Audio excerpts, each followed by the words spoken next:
agencies, and public representatives who have been asked to relay information between the public and those responsible for the base cleanup. While this meeting is open to the public, it is not a public meeting. Public comments should be made in the time allotted and must be limited to the environmental restoration program at Edwards. Members of the public who wish to address the RAB at the meeting will be allowed to do so in the designated time. Each person who wishes to address the RAB will be allowed a maximum of 3 minutes to speak. A total time allotted for the public comments is limited to 30 minutes at each meeting. Those who wish to speak must fill out a card for that purpose at the reception table. One of the co-chairs will call on you to speak at the appropriate time. Forms also are available for any written comments you may wish to provide. Written comments or questions may also be submitted online through the RAB social media website at www.facebook.com/rab.edwards. Again, we thank you for your interest in our cleanup efforts at Edwards Air Force Base and for your attendance at this meeting.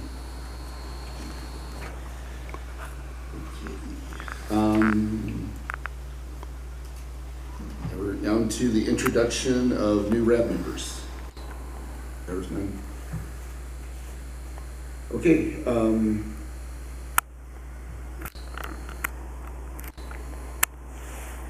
Let's go to action. Okay, this is for the minutes. The minutes are presented for correction. If there are no corrections to the minutes, we accept it as presented. Okay. Okay, we're already to new business. Okay.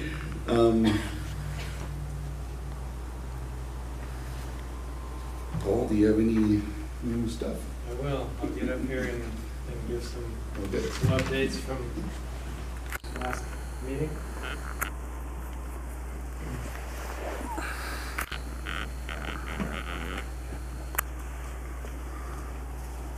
Okay, can you hear me? Yeah. I'm Paul Schiff, the remedial project manager for Edwards Air Force Base. And as usual, I'll give an update of where we're at with the cleanup program at Edwards. Mostly an update from the last RAB we had in November of 2018. Next slide. There's a list of acronyms, so in case I spot one off during the presentation, you can refer to this. This is a short list. We have many, many others that we use, but I think these must be the ones that are just in this particular presentation. Next slide. Okay, so I was told to talk about this. So I guess we can read this. Public representatives should be available to community members outside of the semi-annual Restoration Advisory Board meetings. To facilitate availability, the Air Force publishes each representative's contact information on the RAB's Facebook page and report to stakeholders newsletter. So there's a form in your packet for the RAB members that are here, and I guess there's only, what, 3 of you? 3 of the public representatives are here today. Anyway, there's a form in there we'd like you to review, and if you agree, give Air Force permission to publicize your contact information, including personal cell phone numbers and personal email addresses. So for those that aren't here, I think we're going to try to work to get their review and concurrence with this between now and the next meeting. So you don't have to sign it now or review it now, but I think we'll try to collect them at the end of the meeting. Paul? Yes. I don't think I heard you say they're not obligated to publish that or provide that info. Well, as part of the vacancy notices that go out, we say that we will publicize your contact information so that you are available to your community. Otherwise, how else are we going to contact you? No, I understand that. I just didn't know if there was a requirement to be a member of the RAB. It sounds like it is. I would think that it is. I don't see how otherwise. We're scary. Yeah, I mean, we tell them we need to be able to publish a phone number and a email address. Just want to make sure it's clear. Okay, so next slide, please. Now we'll move on to the cleanup program, and as I've briefed for quite a while now, I don't know, I guess these disputes have been going on for coming on 5 years now. As pointed out here, August 2014, we have 2 disputes that are ongoing. And I won't get into all the details, but this first one was invoked in August of 2014 regarding the toxicity criteria used for PC, tetrachloroethylene. And the latest is, as of right now, there was a meeting in March of this last year with senior leadership across the Air Force, California agencies, California Department of Toxic Substance Control, and the US EPA, with the US EPA administrator in Washington, D.C. So they had a meeting, and each agency presented their positions on this particular issue, and we're all currently awaiting that decision, the decision to come from the EPA administrator. So once that decision comes down, then we'll, hopefully we can move forward with the program, with aspects of the program that hinge on this decision. Next slide. So this is the second.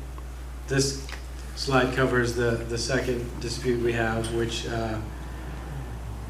revolves around cancer risk endpoints, and when do we, at what cancer or risk level do we trigger action? And again, I've briefed this at previous meetings.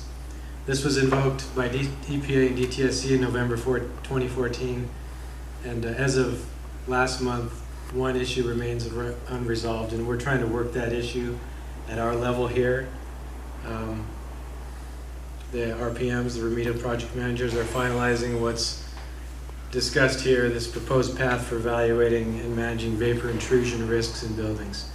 So we're working through that, and then we'll make recommendations up the chain to our respective agency representatives, and hopefully we can resolve this one this year. And we're hoping that the previous one I've just briefed will get resolved this year as well. So, next slide.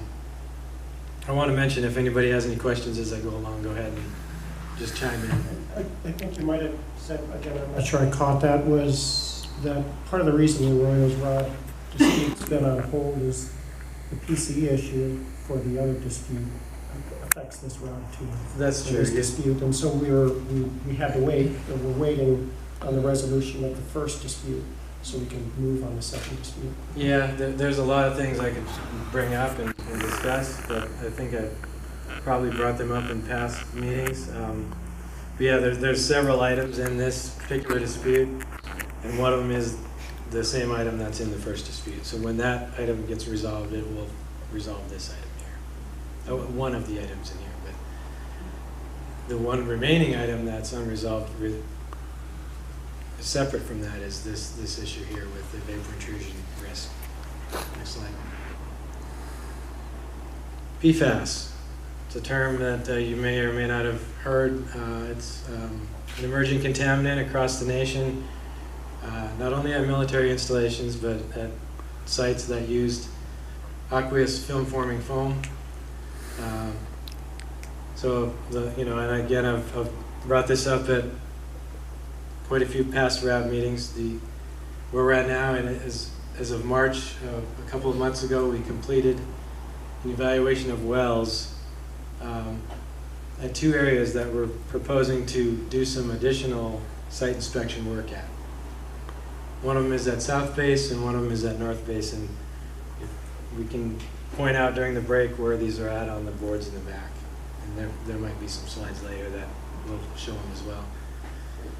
The objective of this additional work, because we've already completed a site inspection, we've already looked at, I think we have 24 sites where we've assessed or inspected to see if there's a presence or absence of these compounds, these emerging chemicals. So the objective of this follow-on work is to determine whether there's any complete pathways to drinking water receptors at these particular sites, because they're within a 4-mile radius of potential drinking water sources, being off-base wells or on-base wells.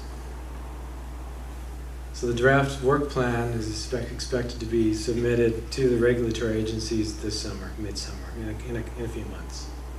Next slide. Sorry to keep interrupting, but Yeah, go ahead. the public might be interested is the wells, the supply wells have already been sampled and found not to contain these compounds. That's correct. At least on base. I can't speak for the off base. Don't they have to do it for the off-base wells, or as part of one of the UCR things? If they fall under the UCMR, the Regulated Contaminant Monitoring Rule, but I think it depends on the size of the community and things like that, right? It's based on the number of connections or the size of the water company, essentially. But at Edwards, yes, we've sampled them more than once, and there's non-detect in the wells, in our production wells. This slide, we put this up every meeting just to give folks an understanding of the different phases of cleanup that we're working through here at Edwards, and this is across any site that's going through the circle of process, as we call it, Superfund. Identification, and that's where the terms that I just mentioned, the PA and the site inspection phases are in. So the PFAS, the perfluorinated compounds, that's an emerging contaminant, we're still back here. We're in this identification phase of the program. Whereas, as I talk with some of these other programs, we're further down the road here. Some sites, in some cases, we're in cleanup. You know, some we're in investigation phase, and some are in the decision point phase. So you can refer to this chart here for clarification as I go through. Next slide. All right, the first area I'm going to talk about is operable unit, what we call operable unit 1/8. And it was at one point 2 separate operable units, 1 and 8, and we've merged them back together because of the proximity of the plumes merging. Some plumes are merging into other plumes, so it just makes sense to look at them all together. Next slide. So this is a solvent and fuel. This is a map showing where the solvent, primarily trichloroethylene, and jet fuels, being the blue and the yellow, are on the flight line area of Edwards. Again, these boards are in the back, so during break, you know, if anybody wants to take a look or have any questions, we'll be happy to show you some things if you want. Next slide. So in this operable unit, we're in pre-ROD. It means we don't have a record of decision. We don't have a decision document which stipulates what the cleanup is. We are working through these issues through technical work group meetings with the agencies and staffs of the agencies, technical staff from the Air Force and the regulatory agencies. And we're working through vapor intrusion assessment of buildings, groundwater issues, and data gaps in both groundwater and indoor air vapor intrusion. So the goal is to complete these investigations so that we can incorporate that into what we call a feasibility study, a feasibility study addendum, because we've already got a couple of feasibility studies in these 2 areas for years ago, so we're re-looking at it. So Paul, Yes. can you give me an example of a groundwater issue? Okay. Let's see. Go back to the previous figure. There's not a problem going on, but we're looking at the plumes, and we want to make sure we have good coverage, characterization of the plumes. So it's more of an ongoing assessment of the contaminant plumes over time. You know, as we dig into the groundwater, we might find that there's some gaps that we need to fill. In other words, we might need to put some additional wells in different locations to fill those gaps. We have a better characterization, a better understanding of contaminant flow and transport. And so rather than the Air Force just sending us a work plan to review and comment on, they bring us into the planning stage to identify where the data gaps are and best places to put those wells. Facilitates the document review and production. Some of those were also just like administrative issues, like moving some sites back into CERCLA where they were, like Site 21, we just recently moved back into CERCLA because it's a fuel plume sitting right in the middle there. As Paul mentioned, the delineation of the plumes down gradient. They just did a bunch of work on the South OU1 plume and the North OU1 plume, delineating, putting in some additional wells. So those are examples of anywhere from technical to administrative issues. Okay, good question. So again, this briefed the several meetings. We have one building on the flight line that we've identified has a vapor intrusion, a complete pathway as we'd call it, where there are vapors from the subsurface moving into the indoor air of the building. And we're mitigating that, is the first thing I want to say. So we're successfully mitigating those, we're suppressing those vapors by operating an HVAC in full mode, basically, 24/7 operation on for the fan. So we're currently doing quarterly sampling in the building to confirm that the HVAC is functioning as we expect. So we collected in November 2018 and February and May of 2019. And the data has shown that it is mitigating the trichloroethylene or the TCE concentrations below the action levels in the building. It's essentially suppressing the vapor, suppressing the vapor intrusion from the subsurface. So again, this bullet here speaks to that. And then the path forward is to continue sampling. We'll switch to from quarterly to semi-annual now that we're getting more comfortable, that we have more confidence that the HVAC will continue to function as we expect in mitigating the levels inside the building. So starting in August, or is it November? Yeah, November, we will then go semi-annually. And unless the data tells us otherwise, we will continue on a semi-annual frequency. Any questions on that? Next slide.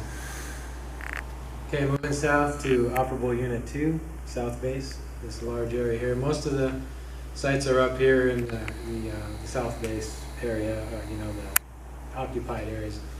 There are some scattered sites down in here, but nothing that's on the active radar. Next slide. Again, so this is a blow up of the south base area. Of course, these are OU18, the flight line up here. So it's basically these down in here that we're going to be talking about. Next slide. Decision I think was signed in 2009, and the remedy for these sites in the ROD is to treat with these treatment systems we have in place at 5/14, 76, and 86. So those systems continue to operate, and we do annual remedial action status reports, and those are submitted to the regulatory agencies annually to review that. Sites 81 and 102 are some skeet and lead shot sites from back in the day when they would shoot skeet that had PAHs in them, polyaromatic hydrocarbons, and those are a problem. And the new skeets that you buy, or the new targets, do not have those compounds in them. So the remedy there is to essentially cover the sites with this crushed concrete that we've been crushing for many years now. This is the old, came from we lifted one of the runways and put down a new runway, I don't know, 8, 9, 10 years ago, something like that. So we just recently finished crushing all that concrete, and so much of the material, I don't remember what the percentage of what we'll be using, but a good portion of the material we'll be using to cover these two sites as the remedy. To eliminate that pathway to graveling birds that might uptake the lead shot in their digestive processes. Next slide. Go Yes. back just for a Yes. second, Paul. So those annual status reports, when you say the regulators, you're talking the DTSC. EPA, Oh, okay, so, and have there been any issues, or is that just, have we got a pretty stable process here? And, is there, what kind of feedback do the regulators give you, or have they given you on this? Yeah, so we're meeting every 6 weeks with the agencies. So we're talking all the time. It's not like we're just sending this thing annually and they are seeing it for the first time. We're communicating. So when we do send these, we send them out for review, and we address comments that come through, just like we do on any of the documents that are under the program. I believe for most of these ARASRs, they've been relatively minor issues that have been easily resolved. And then this will all get kind of pulled together in a 5-year review. For sites that are post-ROD, we do what we call a 5-year review to make sure that the systems are protective of human health and the environment.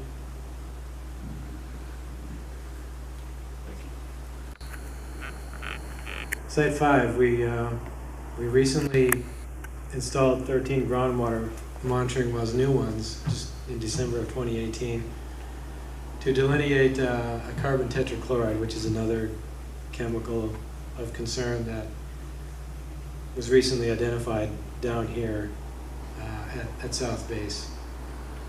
And the data will be used to generate a revised feasibility study, and then eventually amend the existing OU2 ROD, a ROD amendment, to incorporate this new, at least down there, chemical of concern into that decision document. Next slide. Moving across the lake bed, we're going to look at everything in the Air Force Research Laboratory here, what we would refer to as OU4/9.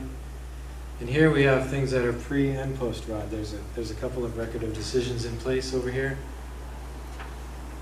And as I've briefed in the past, we've sort of segregated or broken the what we call lumen ridge up into areas based on the flow path of the contaminants in groundwater. It's a ridge top, so you have flow paths going this way, you have going that way, going this way, and then you have Mars out here where you have some scattered sites.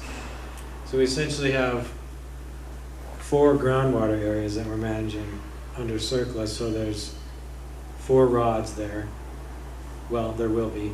There is 1 rod in this area, and then we're working on 3 rods in Mars, Northeast, and Arroyos. And then there's a 5th one that covers all the soil and debris sites across the entire area.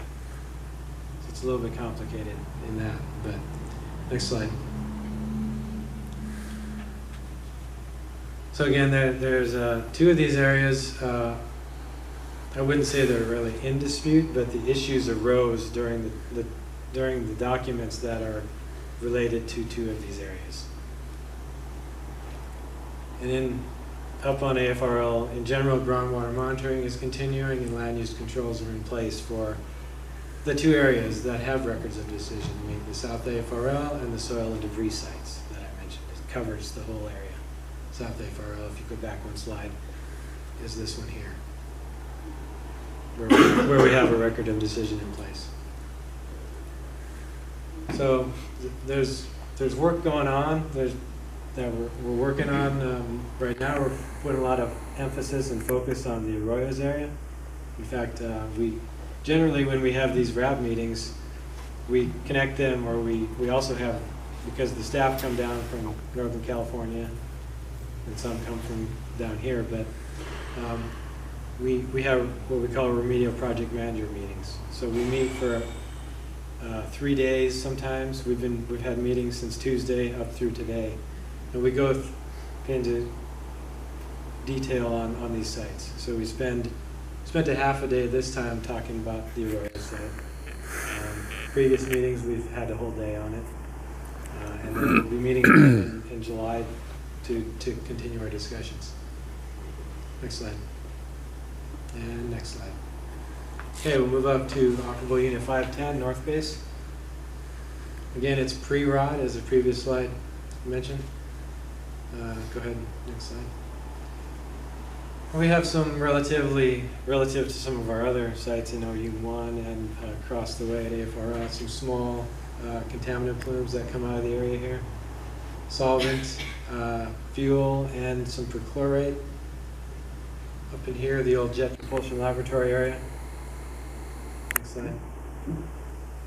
So we have a system there. Even though we're pre-ROD, we're operating an interim treatment system to address the perchlorate in groundwater. That's been operating since 2003. And the path forward is to, we'll continue to operate the system, but in addition to that, we're working towards a revised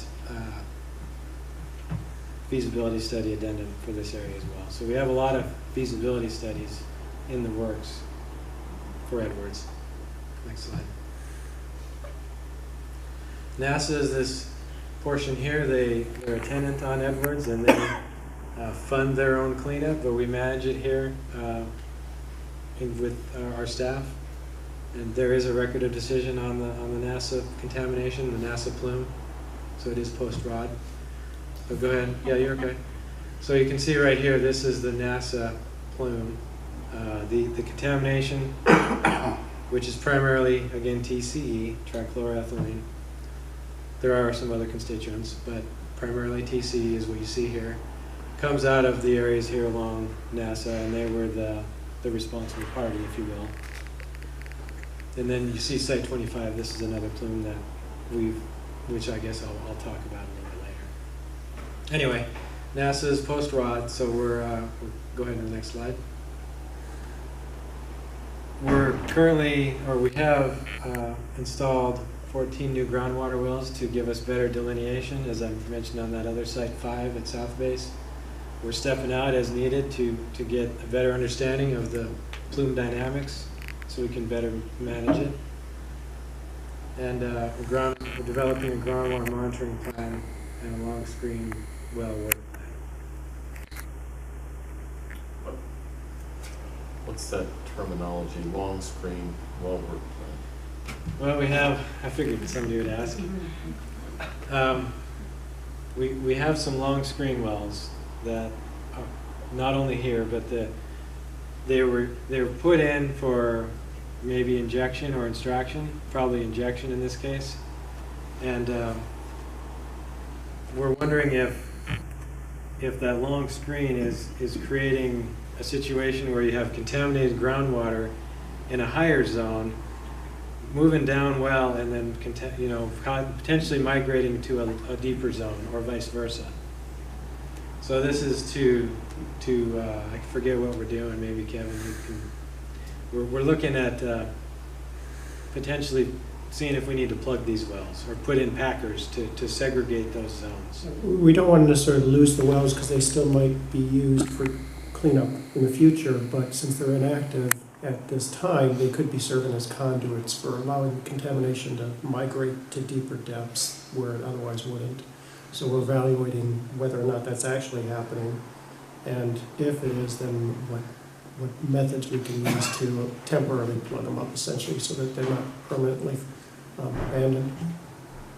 And we're doing that also in Site 25. I don't know if there's a bullet on it, but we're looking at that too. So we just want to be careful about these, because the well screens in some cases are 100 feet. The total screen length is 100 feet. And that's That's a vertical? Yes, yeah. The normal monitoring wells are screened for 10 feet, maybe 20 feet. They're giving you just a zone, and that's only at that depth, or I mean, at that interval. But these are long screened to try and clean up that entire interval through either an injection or extraction process. But again, they haven't been used for several years, and so we're worried that they're serving as conduits for contaminants. At Site 25, we're a little bit ahead. We've already determined that at least some of the wells are serving as conduits, and so right now we're planning on, again, temporarily plugging them up, but it's still making them usable in some way. Okay, next slide. All right, this one, you see the outline across the entire installation. You think, oh my God, you guys have a lot of sites out there. No, there's just a few in what we call OU7 miscellaneous, basically miscellaneous, sites that didn't really fall in any of the operable units cleanly. Next slide. So we have 7 that are requiring action. So they're pre-rod right now. We've completed the feasibility studies on all these 7. The plan now is to prepare a draft proposed plan for these sites, which will go to the regulators, and once it's finalized, then we'll have a public comment period that makes the document available for public review, and we'll have a public meeting. Separate from this meeting here, we'll have a separate public availability session to see if there's any public comments, questions, concerns. No, I don't know if we've ever described any of these sites. An example is the old Rosamond landfill. When it was closed or not open, people would do wildcat dumping around it. Well, that's Air Force property, so it became an Air Force problem. Another one are some landfills in the new Paiute Ponds. Yeah, Paiute Ponds landfill. Long before the Air Force was here, somebody decided to open up a landfill there. Air Force inherited the property. Sites like that. These are all, there's no groundwater concerns at these sites. They're all soil issues. More like shooting ranges, aren't they old Right. shooting ranges? Right. Now we got lead shot problems. Right. Next, we can go into, I mean, if anybody's interested in more detail on any of these sites, just let us know. We can bring that to another meeting, next meeting or something. Next slide. Site 3 is a landfill, an inactive landfill, right next to our currently operating active landfill, which is right here, close to the arrow. It operated up through the mid-60s, and we are, I'll go to the next slide. There's a zoom close-up of it. Next slide. So it's fenced off, and this here you can see is the cap that was put on a portion of it. So we have a cover over the western portion of, well, excuse me, we're working on the cover for the western portion. This eastern portion here is complete. And then there's what you don't see in the photo here, but on this side of the road, landfill road, there's a large retention basin for stormwater. We use the soil. It serves 2 purposes. The soil was used for cover for this eastern portion, and we also now have a retention basin for Mojave Creek, which in effect has prevented flooding down gradient, because we used to have water that would flow out onto Rogers and in different places and cause problems. So we have a retention basin there, and the soil that was the right permeability needed for the landfill, because it's right in that area. Next slide.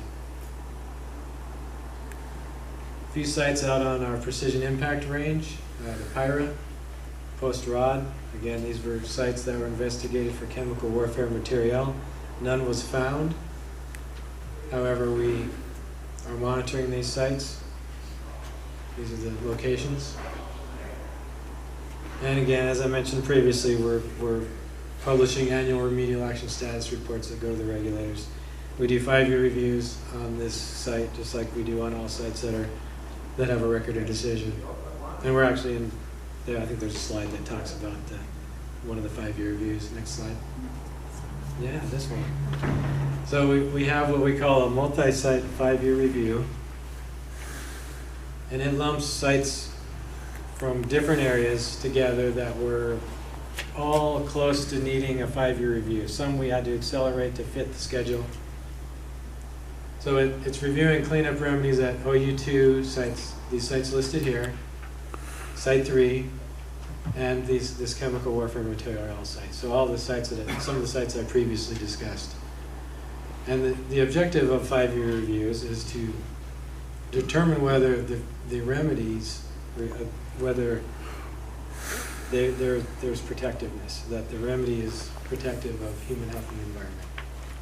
So this particular document is with the regulatory agencies now as a draft, and we expect the final to be this very soon to meet the statutory deadline of that 5-year review.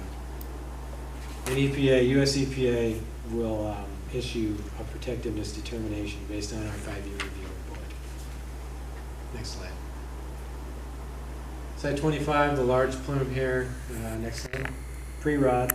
So we're working towards the decision document here, and we spend a lot of time talking about this site. Usually we devote a full day. I think this last few days we had a half a day, but I think in July we're going to have a full day to discuss different aspects of this particular plume. We have multiple contaminants that come down out of the exotic fuels area up here at the Air Force. Stored exotic fuels, different things. They still store hydrazine up there. So next slide. So again, we have a technical work group that we meet, and we're talking through several different data collection efforts to feed again a feasibility study. We have a soil vapor extraction treatability study. It's a small little system that we put in place up at the source area. We can go to the next slide, but go to the previous slide. So up in the source area, right about this location, we installed an SVE system. So we're extracting vapors off the unsaturated zone, or the zone above groundwater. And we've pulled quite a bit of TCE mass out of that area in the short term that we've operated since December.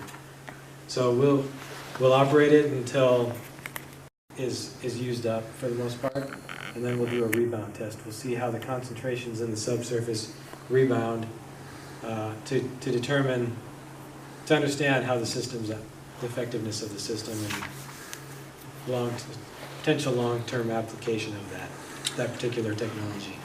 Next slide. So yeah, as I mentioned on that, go back one.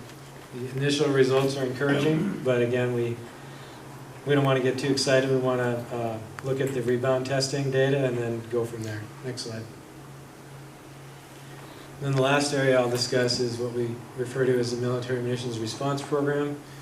We have sites both on base here. This is an old battleship target feature here that was used in the 30s for pre-World War practice bombing using live and fused munitions. We have a small pistol range over here where they fired 45 calibers. And then overshoot areas from former precision bombing targets that are on the base. That these are overshoot areas, they're off-base areas that we've investigated. Next slide. So in those areas, and we can refer back to that figure as needed, but in two of the areas, we're working on a site inspection report. Again, that's one of those first phases of CERCLA. And in the other 4 areas, we're working on the remedial investigation / feasibility study report, a combined report. And the draft finals of these reports were submitted to the agencies in March, and we're moving towards the finals on those. I might like to elaborate on, was it AL 505-2, the one up by Boron? That one, they also did a surface clearance. They essentially walked the surface and picked up every piece of metal that they found that could have been related to munitions. Yeah, we did a surface clearance in 2014, I think, in this area, 505-2, near Boron. The area here on base, the battleship target as we refer to it as, and this area down here south of the precision impact range area, which is on all on BLM land. And I guess we removed slugs out here too during the remedial investigation. Yes? The Maru you were talking about? No, not Muroc Maru. Muroc Maru was out in the lake bed. Yeah, I know where it was. This was a battleship-shaped target that was created out of rock that was used in the 30s, before Edwards was even here. Next slide. Next slide. Okay, that's all I have. Any final questions on the presentation? I have a question. If the contaminants in the water,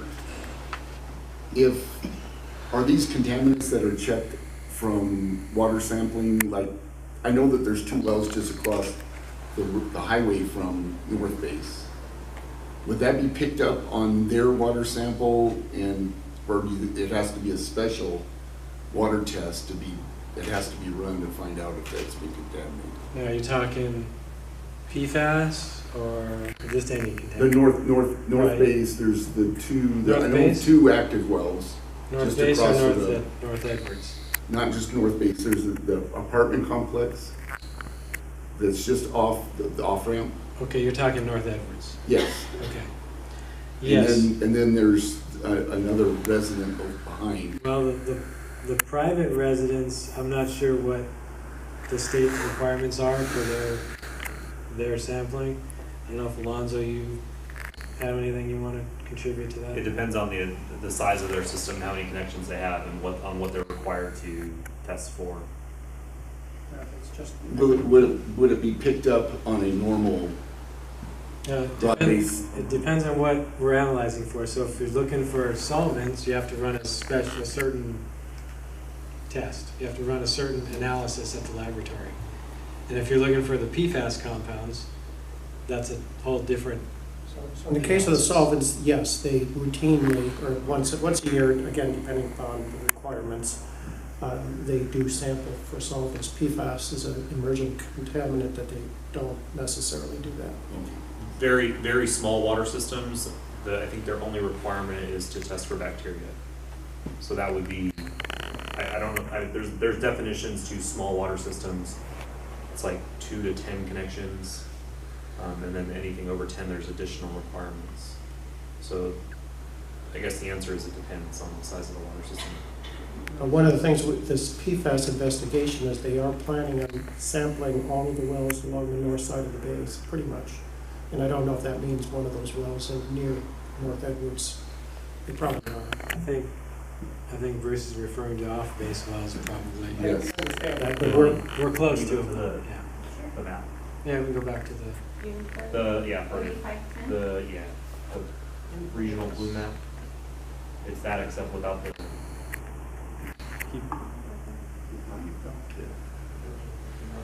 Yeah, I think it was on the PFAS, right after. That one there. That one works. That's- So we have wells up in here. They're not on the figure. We have wells along the base boundary that we will be sampling here this fall for the PFAS. You're talking about wells off base, Bruce, right? Right, just For across example, the- right here. Well, maybe not right there, but No, the one would be the left at the top, right there. There's 2 wells there. So that area is not down gradient to Yeah. these sources, Okay. it's our belief. yeah. So it would only be North Edwards. No. Yeah, we do not at all think that any contaminants that are in that North Base area would go off towards that interchanging point. Okay. Right, The, yeah, the this other is- thing you might want to notice, Bruce, is the size of the plumes that are drawn there. They're not off base, and they're pretty well delineated. So that's another thing to take into consideration. Yeah, all of our plumes are very well delineated. At least for VOCs and Right. perchlorate. Yeah, the PFAS is a new emerging issue, new emerging contaminant, but we're That's why they're not investigating it. They're getting out there to sample these wells.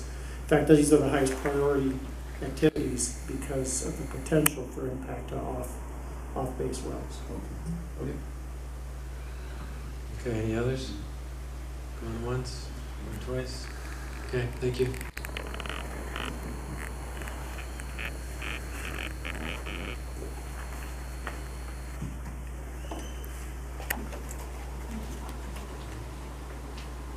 Okay, we'll take a 15-minute break. So we'll come back around 6:30. Okay. Okay.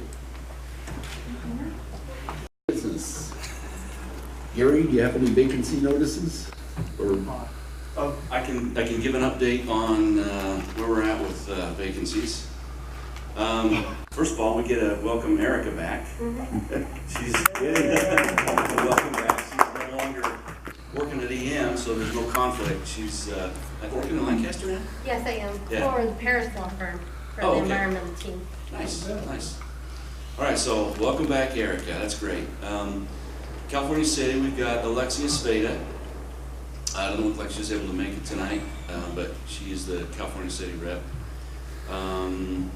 We have a Lancaster rep, Angela Underwood Jacobs. She was at the meeting last time. We still have four vacancies, however. Oh, also, we recently were able to renew Victor Yaw's term. He's retired at the base, but wants to stay on representing Mojave. So that's awesome. The four vacancies we have are all on base. Base housing, NASA Armstrong, South Base, and North Base.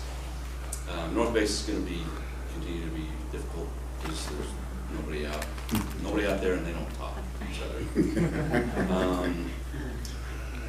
Base housing, we've been advertising for these. We just did another round of advertising, and I got at least 2 inquiries about it. I wasn't able to look at them. I got them. I wasn't at work today. I was there. It was yesterday. I was in the middle of something else, so I just noticed what they were for. So I marked them, and I'll be looking at them tomorrow if I'm in. If not, I'll look at them Monday. But we have at least 2, possibly 3. I'm not a little fuzzy on whether we got 2 or 3. But at least the 2 that I saw, I think they were both base housing. But at least that's a step in the right direction. So, and that's, let's see, we're distributing vacancy flyers around the base. We are just about set to run another round of vacancy ads in local newspapers. So, that's where we're at with that. And that's all I have. okay. You'll have one more. You gonna talk about that? Yeah. Okay. Okay. Before we go on, I just want to make sure we ask about the if anyone has Use the microphone. We didn't get any public comment cards, so. Okay, good. Or not good, or that didn't sound right.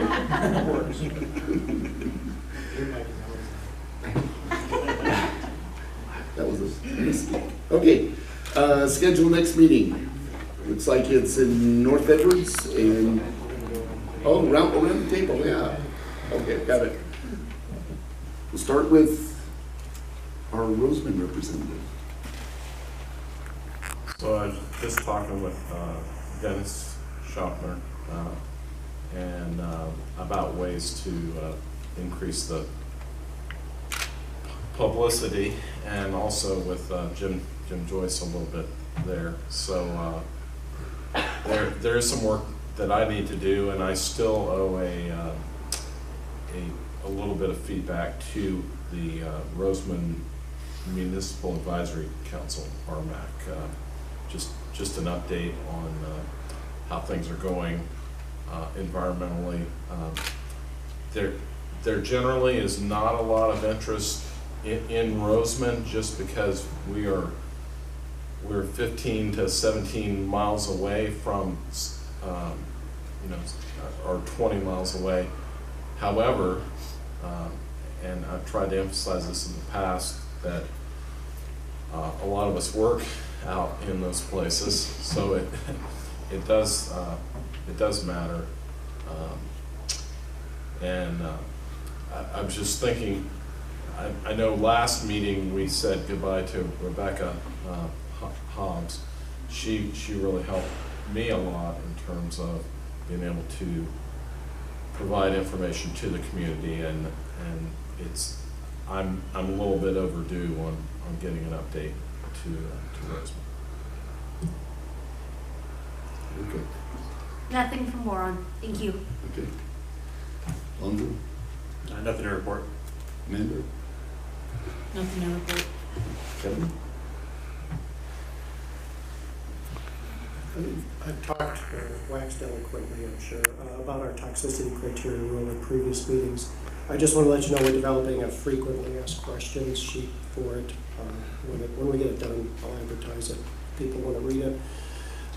Regretfully, it's going to be geared, or the target audience are those people that use toxicity criteria, so it's going to be toxicologists mostly. But so it isn't as easy of a read as you might like it to be, but hopefully you'll still find it usable if you try to understand what when we're talking about cleanup levels.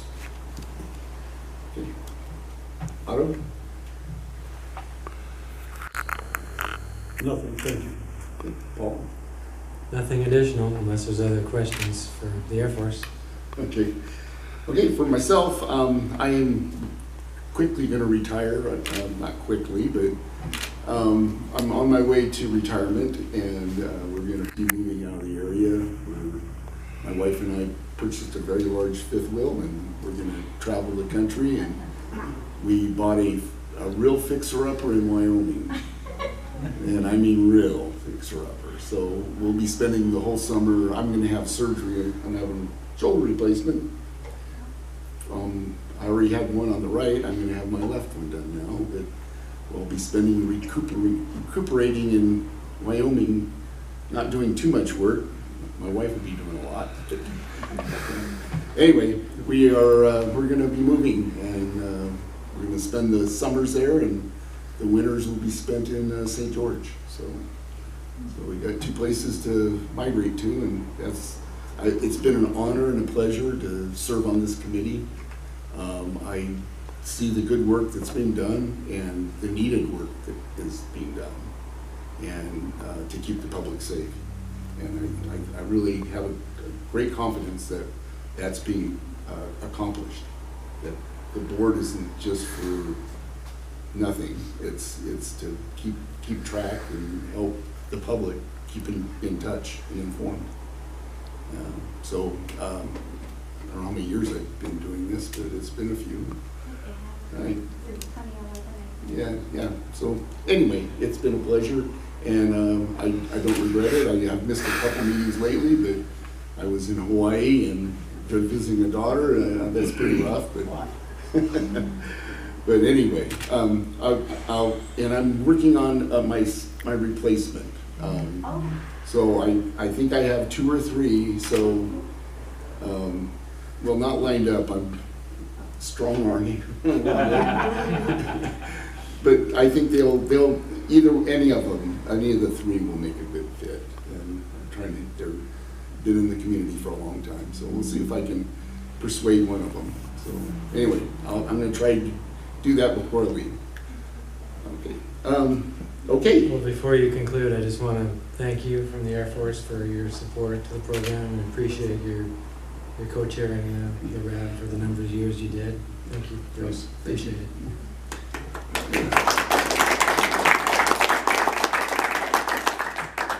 Okay, the schedule, it's kind of ironic that I'm leaving and the next meeting's in North Edmonds. But that's good for the representative, so, and that'll be November 21st. So that's really close to Thanksgiving, huh? Week before. Okay, and that's my wife's birthday, so okay, I think that happened once before. So it's gonna be North Edwards, okay, and we'll call this meeting adjourned. Thank you.